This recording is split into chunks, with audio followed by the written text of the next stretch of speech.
శివాయ కాకులవానల కొండ కోటప్పకొండ శ్రీ దక్షిణామూర్తి అయిన స్వామి శ్రీ త్రికోటేశ్వర మూడు కొండల మధ్య ఉండే శ్రీ పరమేశ్వర స్వామి కోటప్పకొండ తిరునాళ్ళకి మేము వచ్చాము. చూడండి ఇలా గాలి గోపురం మరియు ఇక్కడ ఉండే జనాలని అంతా చూపిస్తున్నాను చూడండి. మామూలుగా బాగా మీకు కనపడుతుంది ఆ గోల్డ్ టెంపుల్ మామూలుగా లడ్లు ప్రసాదంగా ఇస్తారు సైడ్ పక్కన. దాని తర్వాత ఈ గిడ్డింగ్లోంచి స్వామిని దర్శనం చేసుకోవాలి. చూడండి అక్కడ లింగంలో శివుడు అవన్నీ కనపడతా ఉన్న లింగకరంగా. మేము మెట్లు ఎక్కాము, 300 మెట్లు ఉన్నాయి, కింద నుంచి పైకి 300 మెట్లు ఉన్నాయి. అబ్బో ఎక్కేటప్పుడు కానీ సుక్కలు కనపడినాయి. ఆ మోకాల పర్వతం కాడ కూడా మామూలుగా లేదు వ్యవహారం. జనం అంతా చాలామంది వచ్చారు.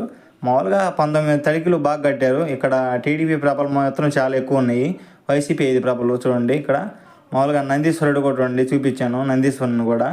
నందీశ్వరుని నుంచి డైరెక్ట్గా అక్కడ కరెక్ట్గా ఎదురులో శివుడు ఉంటాడనమాట. చూడండి ఇక్కడ జనాలు కూడా బాగా వచ్చారు చూడండి. ఇలా మొత్తం